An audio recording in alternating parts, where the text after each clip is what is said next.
ಎಲ್ರಿಗೂ ನಮಸ್ಕಾರ. ಗೆಳತಿ ಯೂಟ್ಯೂಬ್ ಚಾನಲ್ಗೆ ಮತ್ತೊಮ್ಮೆ ಸ್ವಾಗತ. ಬನ್ನಿ ಸ್ನೇಹಿತರೆ, ಪಿತೃಪಕ್ಷದ ಆಚರಣೆ ಬಗ್ಗೆ ಎಷ್ಟೇ ತಿಳ್ಕೊಂಡ್ರೂ ಇನ್ನೂ ಕೂಡ ಸಾಕಷ್ಟು ಪ್ರಶ್ನೆಗಳು ನಿಮ್ಮಲ್ಲಿ ಇದ್ದೇ ಇರುತ್ತೆ. ಇನ್ನೂ ಕೂಡ ಸಾಕಷ್ಟು ಪ್ರಶ್ನೆಗಳನ್ನ ಕೇಳ್ತಾನೆ ಇದ್ದೀರಾ. ಇವತ್ತು ಕೂಡ ಕೆಲವೊಂದಷ್ಟು ಪ್ರಶ್ನೆಗಳಿಗೆ ಉತ್ತರ ಕೊಡ್ತಾ ಇದ್ದೀನಿ. ತುಂಬ ಉಪಯುಕ್ತವಾದಂಥ ಪ್ರಶ್ನೆಗಳು ಅಂತಲೇ ಹೇಳ್ಬೋದು. ಏನಂದರೆ, ಈಗ ಪಿತೃಗಳ ಪೂಜೆ ಮಾಡೋ ಅಂಥ ದಿನ ರಂಗೋಲಿ ಹಾಕಬಾರ್ದಾ? ಮತ್ತು ಈಗ ಸಂಜೆ ಹೊತ್ತು ತುಂಬ ಜನ ಪೂಜೆ ಮಾಡ್ತಾರೆ. ಕೆಲವ್ರ ಮನೆಗಳಲ್ಲಿ ಹಾಗೇ ಸಂಜೆ ಹೊತ್ತು ಪೂಜೆ ಮಾಡ್ತಾರೆ. ನಮ್ಮ ಮನೇಲೂ ಕೂಡ ಹಾಗೆ ಮಾಡ್ತಾ ಇದ್ದಿದ್ದು. ಈಗ ನಾನು 3 ವರ್ಷದಿಂದ ಬದಲಾಯಿಸ್ಕೊಂಡಿದ್ದೀನಿ. ಮಧ್ಯಾಹ್ನದ ಹೊತ್ತೇ ಮಾಡ್ತಾ ಇದ್ದೀನಿ. ಯಾವುದೇ ರೀತಿ ತೊಂದರೆನೂ ಆಗೋದಿಲ್ಲ. ಇದಕ್ಕೆಲ್ಲ ಹೆದರ್ಕೊಳ್ಳೋಕೆ ಹೋಗಬೇಡಿ. ಅಲ್ಲದೆ ಹಿರಿಯರಿಗೆ ಮತ್ತು ದೇವರಿಗೆ ಒಟ್ಟಿಗೆ ಪೂಜೆ ಮಾಡಬಹುದಾ ಅಂದರೆ, ತುಂಬ ಜನ ಯಾವ ರೀತಿ ಅಂದರೆ, ಊದುಬತ್ತಿ ಬೆಳಗುವಾಗ, ಕರ್ಪೂರ ಬೆಳಗುವಾಗ ದೇವರಿಗೂ ತೋರಿಸೋದು ಮತ್ತು ಹಿರಿಯರಿಗೂ ತೋರಿಸೋದು, ಹೊರಗಡೆ ಹೊಸ್ಲ ಹತ್ರ ಮಾಡೋದು, ಈ ಥರ ಎಲ್ಲ ಮಾಡ್ತಾ ಇರ್ತಾರೆ. ಅಥವಾ ಮೊದಲು ದೇವ್ರಿಗೆ ಮಾಡಿ ಆಮೇಲೆ ಇವ್ರಿಗೆ ಮಾಡಿದ್ರೆ ಪರವಾಗಿಲ್ಲ, ಮೊದಲು ಹಿರಿಯರಿಗೆ ಪೂಜೆ ಮಾಡಿ ಅದನ್ನೇ ದೇವರಿಗೂ ಕೂಡ ತೋರಿಸ್ಬಾರ್ದು. ತುಂಬ ತಪ್ಪು. ಈ ರೀತಿ ಮಾತ್ರ ಮಾಡೋಕ್ಕೆ ಹೋಗಬೇಡಿ. ಇನ್ನು ಆ ದಿನ ದೇವರ ಪೂಜೆ ಮಾಡ್ಬೋದಾ ಮಾಡಬಾರ್ದಾ? ಹೊಸ್ಲಿಗೆ ಬರೀ ರಂಗೋಲಿ ಮಾತ್ರ ಹಾಕಬಾರ್ದಾ? ಅರಿಶಿನ ಕುಂಕುಮ ಎಲ್ಲ ಹಚ್ಚಿ ಹೂವು ಇಡ್ಬೋದಾ? ಈ ಥರದ್ದೆಲ್ಲ ಪ್ರಶ್ನೆ ಕೇಳಿದ್ದೀರಾ. ಮತ್ತು ತುಳಸಿ ಮುಂದೆ ದೀಪ ಹಚ್ಬೋದಾ? ಯಾಕಂದರೆ ತುಳಸಿ ಗಿಡ ಹೊರಗಡೆ ಇಟ್ಟಿರ್ತೀವಲ್ಲ, ತುಳಸಿ ಗಿಡದ ಮುಂದೆ ದೀಪ ಹಚ್ಬೋದಾ? ಇನ್ನೂ ಸಾಕಷ್ಟು ಪ್ರಶ್ನೆಗಳು. ವಿಡಿಯೋನ ಕೊನೆ ತನಕ ನೋಡಿ, ಎಲ್ಲೂ ಸ್ಕಿಪ್ ಮಾಡಬೇಡಿ. ಆದಷ್ಟು ಈ ರೀತಿ ಪಿತೃ ಕಾರ್ಯ ಮಾಡುವಂಥವ್ರಿಗೆ ಇಂಥ ವಿಡಿಯೋಗಳನ್ನ ಶೇರ್ ಮಾಡಿ. ಅವ್ರಿಗೂ ಕೂಡ ಏನಾದರೂ ಗೊಂದಲ ಇದ್ದರೆ ಉತ್ತರ ಸಿಗುತ್ತೆ. ನಾನು ಕೂಡ ಕೆಲವೊಂದು ವಿಡಿಯೋದಲ್ಲಿ ನೋಡಿದ್ದೀನಿ, ಪಿತೃಗಳ ಪೂಜೆ ಮಾಡುವಾಗ ಆ ಜಾಗದಲ್ಲಿ ಅವರು ಮೊದಲು ಆ ನೆಲನ ಒರೆಸ್ತಾರೆ, ಆಮೇಲೆ ಅಲ್ಲಿ ರಂಗೋಲಿ ಹಾಕಿ, ಆಮೇಲೆ ಮಣೆಗಳನ್ನೆಲ್ಲ ಇಟ್ಟು, ಫೋಟೋ ಇಟ್ಟು ಅಥವಾ ಕಳಸ ಇಟ್ಟು ಅವರು ಪೂಜೆ ಮಾಡ್ತಾರೆ. ದಯವಿಟ್ಟು ಹೇಳ್ತೀನಿ, ರಂಗೋಲಿ ಹಾಕಬೇಡಿ. ನಾವು ರಂಗೋಲಿ ಹಾಕೋದು ಯಾವ ಕಾರಣಕ್ಕೆ? ಒಂದು ಶುಭ ಸೂಚನೆಯಾಗಿ ರಂಗೋಲಿನ ಹಾಕ್ತೀವಿ. ಇವತ್ತು ಇಂಥ ಮನೆಯಲ್ಲಿ ಶುಭ ಕಾರ್ಯ ನಡೀತಾ ಇದೆ, ಅಥವಾ ಪ್ರತಿದಿನ ಇಂಥ ಮನೆಯಲ್ಲಿ ಒಂದು ಮಂಗಳಕರವಾದಂಥ ಒಂದು ಪಾಸಿಟಿವ್ ಎನರ್ಜಿ ಒಳಗಡೆ ಬರಲಿ. ಮತ್ತು ರಂಗೋಲಿ ಹಾಕೋದು ಶ್ರೀರಂಗನಾಥನ ಸಾನ್ನಿಧ್ಯವನ್ನು ತೋರಿಸುತ್ತೆ. ಆ ಕಾರಣದಿಂದ ನಾವು ರಂಗೋಲಿ ಹಾಕ್ತೀವಿ. ಆದರೆ ಇದೆಲ್ಲ ಏನಾಗುತ್ತೆ ಅಂದರೆ, ಪಿತೃಗಳು ಒಳಗಡೆ ಬರೋದಕ್ಕೆ ಅಡ್ಡ ಆಗುತ್ತೆ. ಒಂದು ನೆಗೆಟಿವ್ ಎನರ್ಜಿ ಒಳಗಡೆ ಬರಬಾರ್ದು ಅಂತ ಹೇಳಿ ಬಾಗಿಲಿಗೆ ರಂಗೋಲಿ ಹಾಕೋದು, ಅರಿಶಿನ ಕುಂಕುಮ ಹಚ್ಚೋದು, ಹೂವಿಡೋದು, ಈ ಥರದ್ದೆಲ್ಲ ನಾವು ಮಾಡ್ತೀವಿ ಅಲ್ವಾ. ಆದರೆ ಪಿತೃಗಳು ಒಳಗಡೆ ಬರೋದಕ್ಕೆ ಇವೆಲ್ಲ ಅಡ್ಡಿಯಾಗುತ್ತೆ. ಆ ಕಾರಣದಿಂದ ರಂಗೋಲಿ ಹಾಕಬಾರ್ದು. ಮತ್ತು ಹೊಸಲಿಗೆ ಅರಿಶಿನ ಕುಂಕುಮನೂ ಹಚ್ಚಬಾರ್ದು, ಹೂವನ್ನು ಇಡಬಾರ್ದು. ಮತ್ತು ಮೇಲ್ಗಡೆ ವಾಸ್ಕಲ್ ಹತ್ರ ಗೆಜ್ಜೆ ವಸ್ತ್ರ ಏರಿಸೋದು, ಹೂವಿಡೋದು, ಈ ಥರ ಎಲ್ಲ ಮಾಡ್ತೀವಿ ಅಲ್ವಾ. ಅಲ್ಲೂ ಕೂಡ ಏನೂ ಇಡೋ ಹಾಗಿಲ್ಲ. ಕೆಲವರೆಲ್ಲ ಅಲ್ಲಿ ಒಂದು ಸೂರ್ಯನ ಇಟ್ಟಿರ್ತಾರೆ, ಅಥವಾ ಲಕ್ಷ್ಮಿ ಫೋಟೋ ಇಟ್ಟಿರ್ತಾರೆ, ಗಣಪತಿನ ಇಟ್ಟಿರ್ತಾರೆ ದೃಷ್ಟಿ ನಿವಾರಣೆಗೆ.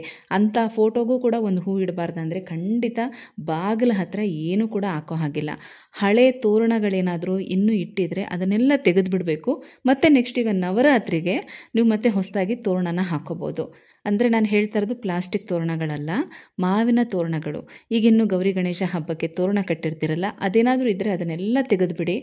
ಈಗ ನಿಮಗೆ ಉತ್ತರ ಸಿಕ್ಕಿದೆ ಅಂದ್ಕೊಂಡಿದ್ದೀನಿ. ಇನ್ನು ಸಂಜೆ ಹೊತ್ತು ಪೂಜೆ ಮಾಡಬಹುದಾ ಅಂದರೆ, ನಿಮ್ಮ ಮನೆ ಪದ್ಧತಿ ಪ್ರಕಾರ ನೀವು ಮಾಡ್ಕೊಳ್ಳಿ. ಆ ದಿನ ದೇವರ ಪೂಜೆ ಮಾಡಬಹುದಾ ಮಾಡಬಾರ್ದಾ ಅಂದರೆ, ಮಾಡದೇ ಇದ್ರೂ ನಡೆಯುತ್ತೆ. ದೇವ್ರ ಮನೆ ಬಾಗಿಲು ಹಾಕಿಬಿಡಿ. ಅವತ್ತು ಪಿತೃಗಳ ಪೂಜೆ ಮಾತ್ರ ಮಾಡ್ಕೊಳ್ಳಿ. ಅಥವಾ ದೇವ್ರ ಮನೇಲಿ 2 ದೀಪ ಹಚ್ಬಿಡಿ. ದೀಪ ಹಚ್ಬಿಟ್ಟು ದೇವ್ರ ಮನೆ ಬಾಗಿಲನ್ನು ಸ್ವಲ್ಪ ಮುಂದಕ್ಕೆ ಹಾಕ್ಕೊಳ್ಳಿ. ಪಿತೃಗಳಿಗೆ ಮಾತ್ರ ಪೂಜೆ ಮಾಡಿ. ಅವ್ರಿಗೂ ಊದುಬತ್ತಿ ತೋರಿಸೋದು, ಅದನ್ನೇ ತೊಗೊಂಡು ಹೋಗಿ ದೇವ್ರಿಗೂ ಬೆಳಗೋದು, ಮತ್ತು ಇವ್ರಿಗೂ ಕರ್ಪೂರ ಬೆಳಗೋದು, ಅದನ್ನೇ ಕರ್ಪೂರದ ಆರತಿ ತೊಗೊಂಡೋಗಿ ದೇವ್ರಿಗೂ ತೋರಿಸೋದು. ಈ ರೀತಿ ಎಲ್ಲ ಮಾಡಬಾರ್ದು. ಬರೀ ಪಿತೃಗಳಿಗೆ ಮಾತ್ರನೇ ಅವತ್ತು ಪೂಜೆ ಮಾಡಬೇಕು. ಅದೇ ಆರತಿಗಳನ್ನು ತೊಗೊಂಡೋಗಿ ದೇವರಿಗೆ ತೋರಿಸ್ಬೇಡಿ. ಪಿತೃ ಪೂಜೆ ಮಾಡೋದಕ್ಕಿಂತ ಮೊದಲು ಬೇಕಾದರೆ ದೇವ್ರ ಮುಂದೆ 2 ದೀಪ ಹಚ್ಚಿ ಡೋರ್ ಕ್ಲೋಸ್ ಮಾಡಿ. ಕೆಲವರು ದೇವ್ರ ಮನೆ ಇಲ್ಲ ಅಂತ ಅನ್ನೋರು ಅಡುಗೆ ಮನೆಗಳಲ್ಲಿ ಅಥವಾ ಹಾಲ್ನಲ್ಲೇ ಒಂದು ಸ್ಟ್ಯಾಂಡ್ ಅಥವಾ ಮಂಟಪದಲ್ಲಿ ದೇವರನ್ನು ಇಟ್ಕೊಂಡಿರ್ತೀರಾ ಅಂತಂದರೆ, ನೀವು ಬರೀ ಹಿರಿಯರಿಗೆ ಮಾತ್ರ ಪೂಜೆ ಮಾಡಿ. ಆ ಊದುಬತ್ತಿ ಕರ್ಪೂರ ಎಲ್ಲ ದೇವ್ರಿಗೆ ತೋರ್ಸೋಕ್ಕೆ ಹೋಗಬೇಡಿ. ಕೆಲವು ಮನೆಗಳಲ್ಲಿ ಯಾವ ರೀತಿ ಇರುತ್ತೆ ಅಂದರೆ, ಕಂಪ್ಲೀಟಾಗಿ ಅವತ್ತೊಂದು ದಿನ ಎಲ್ಲ ಕ್ಲೀನ್ ಮಾಡಿಕೊಂಡು ದೇವ್ರಿಗೂ ಪೂಜೆ ಮಾಡಿ ಹಿರಿಯರಿಗೂ ಪೂಜೆ ಮಾಡ್ತಾರೆ. ಆ ರೀತಿ ಏನಾದರೂ ಇದ್ದರೆ ಮೊದಲು ದೇವ್ರ ದೀಪ ಹಚ್ಬಿಟ್ಟು ನಮಸ್ಕಾರ ಮಾಡ್ಕೊಂಬಿಡಿ. ಆಮೇಲೆ ಬರೀ ಹಿರಿಯರಿಗೆ ಮಾತ್ರ ಮಾಡಿ ಅದೇ ಊದುಬತ್ತಿ ಕರ್ಪೂರನ ದೇವ್ರಿಗೂ ತೋರ್ಸೋಕ್ಕೆ ಹೋಗಬೇಡಿ. ಅವತ್ತೊಂದು ದಿನ ದೇವ್ರ ಪೂಜೆ ಮಾಡಲಿಲ್ಲ ಅಂದರೂ ಕೂಡ ಏನೂ ತೊಂದರೆ ಇಲ್ಲ. ಪೂಜಾ ಸಾಮಾನೆಲ್ಲ ಎತ್ತಿಟ್ಬಿಟ್ಟು ನೀವು ಪಿತೃಗಳ ಪೂಜೆ ಮಾಡಿ ಅದನ್ನೆಲ್ಲ ತೆಗೆದು ವಿಸರ್ಜನೆ ಮಾಡಿ, ಮಾರನೇ ದಿನಕ್ಕೆಲ್ಲ ಕಂಪ್ಲೀಟಾಗಿ ಕ್ಲೀನ್ ಮಾಡ್ತಿರಲ್ಲ, ಕ್ಲೀನ್ ಮಾಡಿ ಮಾರನೇ ದಿನ ಬೇಕಾದರೆ ನೀವು ಮನೇಲಿ ಪೂಜೆ ಮಾಡ್ಕೋಬಹುದು. ಅಥವಾ ನಾನೀಗ ಹೇಳ್ದಾಗೆ ದೇವರ ಹತ್ರ 2 ದೀಪ ಹಚ್ಬಿಡಿ ಸಾಕು. ಇನ್ನೇನು ನೈವೇದ್ಯ ಇಡಬೇಕು, ಕಾಯಿ ಒಡಿಬೇಕು ದೇವ್ರ ಮುಂದೆ, ಅದೆಲ್ಲ ಏನೂ ಇಲ್ಲ. ಅವತ್ತಿನ ದಿನ ಬರೀ ನಿಮ್ಮ ಹಿರಿಯರ ಪೂಜೆ ಮಾತ್ರ ಮಾಡಿ. ಮತ್ತು ಹೊರಗಡೆ ತುಳಸಿ ಹತ್ರನೂ ಕೂಡ ದೀಪ ಹಚ್ಚಲಿಲ್ಲ ಅಂದರೂ ನಡೆಯುತ್ತೆ. ಇನ್ನು ಕೆಲವ್ರ ಮನೆಗಳಲ್ಲಿ ಅವರ ಹಿರಿಯರ ಫೋಟೋಗಳೇ ಇರೋದಿಲ್ಲ.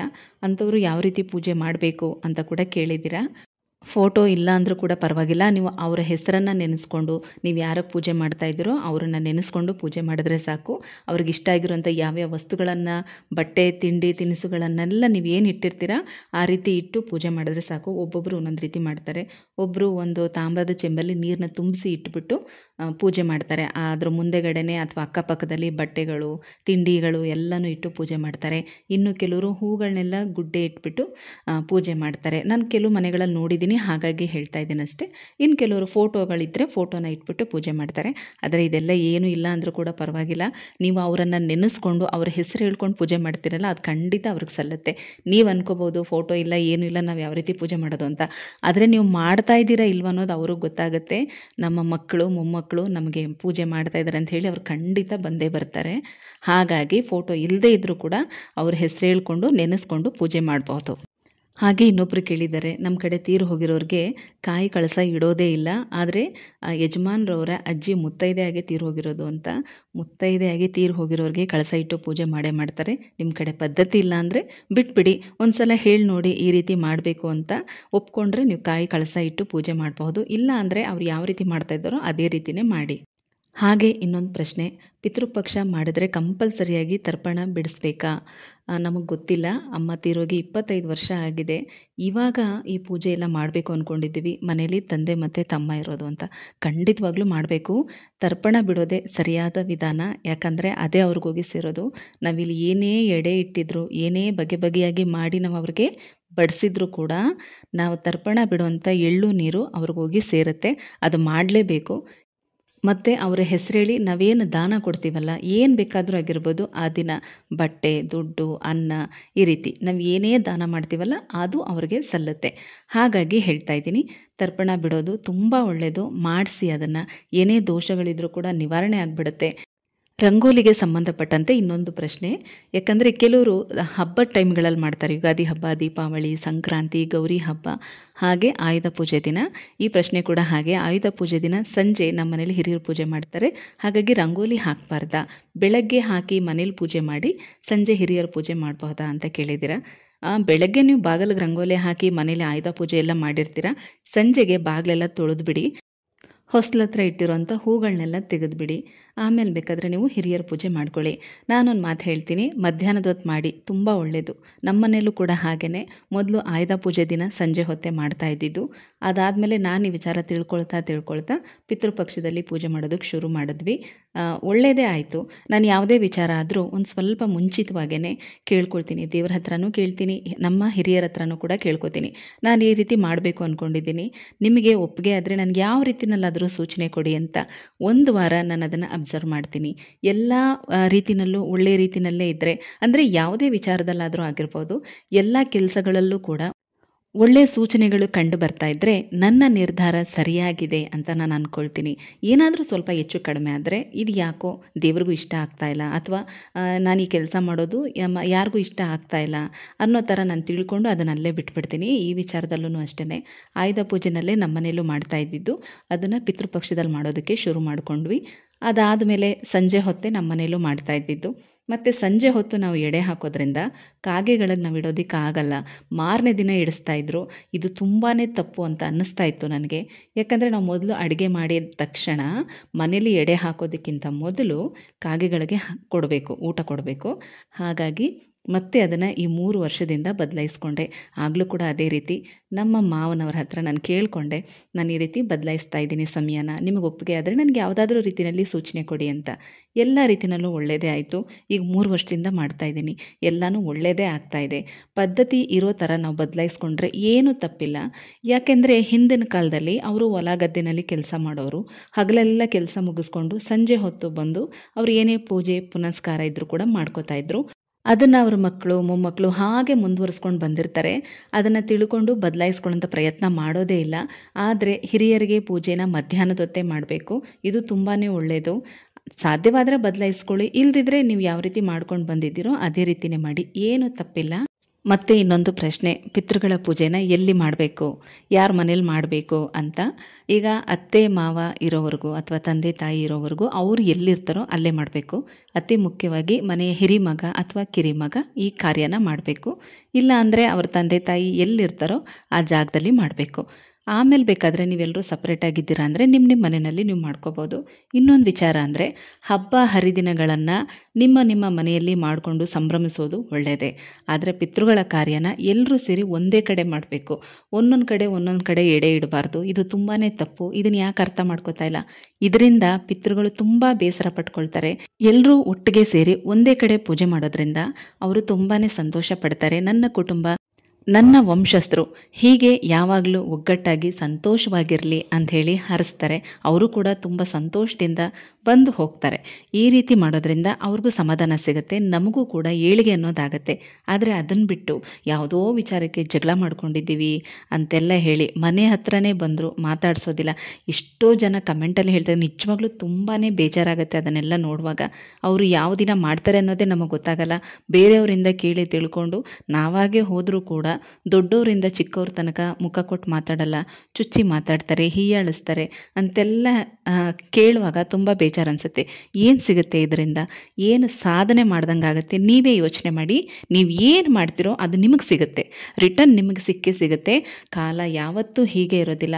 ಶತ್ರುಗಳೇ ಮನೆ ಬಾಗಿಲಿಗೆ ಬಂದರೂ ಕೂಡ ಅವ್ರನ್ನ ನಗ್ನಗ್ತಾ ಮಾತಾಡಿಸ್ಬೇಕು. ಕುಡಿಯೋಕೆ ಒಂದು ಗ್ಲಾಸ್ ನೀರಾದರೂ ಕೊಡಬೇಕು ಅಂತ ಹೇಳ್ತಾರೆ. ಅಂಥದ್ರಲ್ಲಿ ಸಂಬಂಧಿಕರೇ ಬಂದಾಗ ಮುಖ ಕೊಟ್ಟು ಮಾತಾಡ್ಸಲ್ಲ, ಕುಡಿಯೋಕೆ ಒಂದು ಗ್ಲಾಸ್ ನೀರು ಕೊಡಲ್ಲ ಅಂದರೆ ಇದು ಯಾವ ಧರ್ಮ? ನೀವೇ ಯೋಚನೆ ಮಾಡಿ. ಇದರಿಂದ ಏನು ಸಿಗುತ್ತೆ, ಏನು ಸಾಧಿಸ್ತೀರಾ? ಕ್ಷಣಿಕ ಆನಂದ ನಿಮಗೆ ಸಿಗ್ಬೋದು ಮನೆ ಹತ್ರ ಬಂದಾಗ, ನಾನು ಹೀಗೆ ಮಾಡಿದೆ ಹಾಗೆ ಮಾಡಿದೆ ಅಂತ. ಆದರೆ ಅದರ ಕರ್ಮ ಫಲ ಜನ್ಮಕ್ಕೂ ಅನುಭವಿಸ್ಬೇಕಾಗತ್ತೆ. ಹಾಗಾಗಿ ಹೇಳ್ತಾ ಇದ್ದೀನಿ, ದಯವಿಟ್ಟು ಯಾವುದೇ ಶುಭ ಕಾರ್ಯಕ್ಕೆ ನೀವು ಕರೆದಿಲ್ಲ ಅಂದರೂ ಪರವಾಗಿಲ್ಲ, ಇಂಥ ಕಾರ್ಯಗಳಿಗೆ ಕರೆದಾಗ ಹೋಗಬೇಕು. ಮತ್ತು ಕರಿದೇ ಇದ್ರೂ ಅವರಾಗೆ ಬಂದಾಗ ದಯವಿಟ್ಟು ಸಂತೋಷದಿಂದ ನಗುನಗುತ್ತಾ ಅವರನ್ನು ಆಧರಿಸಿ. ಒಂದು ದಿನ ಒಂದು ಗಳಿಗೆ ಅವ್ರ ಜೊತೆ ಚೆನ್ನಾಗಿದ್ದುಬಿಟ್ರೆ ಆ ಒಂದು ಪುಣ್ಯ ಫಲ ನಿಮ್ಮ ಮಕ್ಕಳನ್ನು ಮೊಮ್ಮಕ್ಕಳನ್ನು ಚೆನ್ನಾಗಿಟ್ಟಿರುತ್ತೆ. ಹಾಗಾಗಿ ಹೇಳ್ತಾ ಇದ್ದೀನಿ, ಯಾರ ಮನಸ್ಸಿಗೂ ಬೇಜಾರು ಮಾಡುವಂಥ ಉದ್ದೇಶ ನನಗಿಲ್ಲ. ಇತ್ತೀಚೆಗೆ ಇಂಥ ಕಮೆಂಟ್ಗಳನ್ನು ನೋಡಿ ನನಗೆ ಬೇಜಾರಾಗಿ ಈ ವಿಚಾರ ಹೇಳ್ತಾ ಇದ್ದೀನಿ ಅಷ್ಟೇ. ಮನೆ ಬಾಗಿಲಿಗೆ ಯಾರೇ ಬರಲಿ ದಯವಿಟ್ಟು ಅವ್ರನ್ನ ನಗುನಗುತ್ತಾ ಮಾತಾಡಿಸಿ. ಇದನ್ನ ನೆನ್ಪಿಟ್ಕೊಳ್ಳಿ, ಯಾರ ರೂಪದಲ್ಲಿ ಮನೆಗೆ ಯಾರು ಬರ್ತಾರೆ ಅಂತ ಹೇಳೋಕ್ಕಾಗಲ್ಲ. ಬಂದಾಗ ಅವಮಾನ ಮಾಡಿ ಕಳಿಸಿದ್ರೆ ನೀವೇ ತೊಂದರೆ ಅನುಭವಿಸ್ಬೇಕಾಗತ್ತೆ. ಹಾಗಾಗಿ ಹೇಳ್ತಾ ಇದ್ದೀನಿ, ಏನೇ ವೈಮನಸ್ಸಿದ್ರೂ ಕೂಡ ಈ ಒಂದು ಕಾರ್ಯನ ಎಲ್ಲರೂ ಒಟ್ಟಿಗೆ ಸೇರಿನೇ ಮಾಡಬೇಕು. ಇದನ್ನು ಮಾತ್ರ ಮರಿಬೇಡಿ. ಇನ್ನೊಂದು ಪ್ರಶ್ನೆ, ಬುಧವಾರ ಎಡೆ ಹಾಕಬಹುದಾ? ಯಾಕಂದರೆ ಕೆಲವರು ಮಾಡೋದಿಲ್ಲ. ಬುಧವಾರ ಭೂಮಿ ತಾಯಿಗೆ ಎಡೆ ಹಾಕಿದಾಗೆ ಅಥವಾ ಭೂತಗಳಿಗೆ ಎಡೆ ಹಾಕಿದಾಗೆ, ಇದು ಒಬ್ಬೊಬ್ಬರ ಮನೆಯಲ್ಲಿ ಒಂದೊಂದು ರೀತಿ ಇರುತ್ತೆ. ಮಹಾಲಯ ಅಮಾವಾಸ್ಯೆ ದಿನ ಮಾಡುವಂಥವ್ರು ಅಥವಾ ಅವರು ತೀರು ಹೋಗಿರುವಂಥ ತಿಥಿ ನಕ್ಷತ್ರ ಬುಧವಾರನೇ ಬಂದರೆ ಅವತ್ತೇ ಮಾಡೇ ಮಾಡ್ತಾರೆ. ಇದರಲ್ಲಿ ಯಾವುದೇ ರೀತಿ ಬದಲಾವಣೆ ಮಾಡ್ಕೊಳ್ಳೋದಿಲ್ಲ. ನಿಮ್ಮ ಮನೆಗಳಲ್ಲಿ ಈ ಪದ್ಧತಿ ಇಲ್ಲ ಅಂದರೆ ದಯವಿಟ್ಟು ಮಾಡೋಕ್ಕೆ ಹೋಗಬೇಡಿ. ನಾನು ಪ್ರತಿ ಸಲ ಹಾಗೆ ಹೇಳ್ತಾ ಇರೋದು, ನಿಮ್ಮ ಪದ್ಧತಿ ಏನಿದೆಯೋ ಅದನ್ನು ಅನುಸರಿಸಿ. ಕೆಲವೊಂದು ಒಳ್ಳೆ ರೀತಿ ಬದಲಾವಣೆಗಳನ್ನು ಮಾಡ್ಕೋಬಹುದು ಅಂತ ಅನಿಸಿದ್ರೆ ನಿಮ್ಮ ಮನೆಯಲ್ಲೂ ಒಪ್ಕೊಂಡ್ರೆ ಖಂಡಿತ ಬದಲಾವಣೆ ಮಾಡ್ಕೊಳ್ಳಿ. ಒಪ್ಕೊಳ್ಳಿಲ್ಲ ಅಂದರೆ ಅವ್ರು ಯಾವ ರೀತಿ ನಡೆಸ್ಕೊಂಡು ಬಂದಿದ್ದಾರೋ ಅದೇ ರೀತಿಯೇ ಮಾಡಿ. ಎಲ್ಲನೂ ಒಳ್ಳೆಯದಾಗತ್ತೆ. ಎಲ್ಲದಕ್ಕೂ ಮನಸ್ಸು ಮುಖ್ಯ. ಮನಸ್ಸಿಂದ ಶ್ರದ್ಧೆ ಭಕ್ತಿಯಿಂದ ನಾವು ಮಾಡಿದ್ರೆ ಖಂಡಿತ ಒಳ್ಳೆಯದಾಗೇ ಆಗುತ್ತೆ. ಮತ್ತೆ ಸಿಗ್ತೀನಿ, ಹೋಗಿ ಬರಲಾ?